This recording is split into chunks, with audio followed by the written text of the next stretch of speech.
بسم اللہ الرحمن الرحیم۔ السلام علیکم ورحمۃ اللہ وبرکاتہ۔ آج کی اس ویڈیو میں ہم بات کریں گے حضرت نوح علیہ السلام کی کشتی اور ایک اللہ والی بزرگ عورت کا قصہ۔ امام زین العابدین فرماتے ہیں، جب نوح علیہ السلام کشتی بنا رہے تھے تو ایک مومنہ بوڑھی عورت روز اللہ کے نبی کے پاس اپنی گٹھری لے کر آتی اور کہتی، اے اللہ کے نبی، کب کشتی روانہ ہوگی؟ نوح علیہ السلام فرماتے، ابھی دیر ہے۔ وہ عورت شام تک بیٹھی رہتی اور پھر اٹھ کر چلی جاتی۔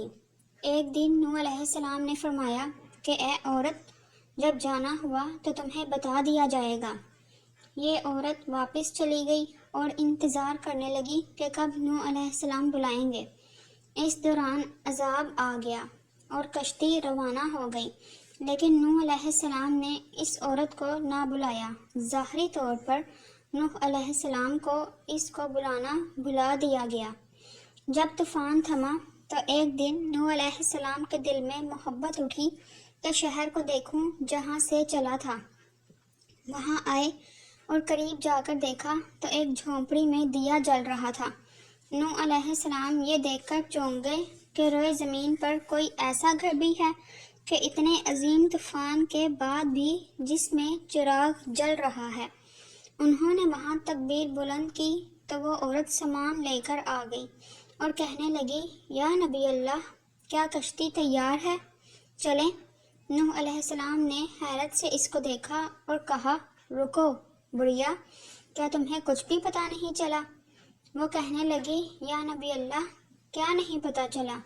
کہا، اتنا بڑا سیلاب آیا، بارش آئی، تمہیں کچھ بھی پتہ نہیں چلا؟ بڑھیا کہنے لگی، یا نبی اللہ، بس ایک دن بادل گرجے تھے اور کچھ ہلکی سی پھوار پڑی تھی۔ نوح علیہ السلام حیران ہو کر آسمان کی طرف دیکھنے لگے اور کہا، میرے اللہ، یہ کیا ماجرا ہے؟ اللہ تعالیٰ نے نوح علیہ السلام پر وحی بھیجی کہ اے میرے پیارے نبی، اس عورت کے دل میں چونکہ تمہاری محبت تھی اور تم نے اسے پابند کر دیا تھا، اور چونکہ تمہارا اس سے وعدہ بھی تھا کہ نجات کی کشتی میں اسے لے جاؤ گے، تب جب کہ تم نے اپنا وہ وعدہ پورا نہیں کیا، لیکن اے نوح علیہ السلام، میں تو تمہارے وعدے کا ذمہ دار تھا، اس لیے میں نے اس بڑھیا تک عذاب پہنچنے ہی نہیں دیا۔ امام سجاد علیہ السلام نے پاس بیٹھے اپنے مومنین سے فرمایا، او مومنو، یہ حدیث قیامت تک کے مومنین تک پہنچانا تم پر واجب ہے۔ انہیں بتا دو کہ جس نے ہم سے محبت کی، قیامت کا عذاب ضرور آئے گا، لیکن جیسے اس بڑھیا کو پتہ نہیں چلا، ہمارے مومنوں کو بھی پتہ نہیں چلے گا کہ کب قیامت آئی اور کب چلی گئی۔ جزاک اللہ۔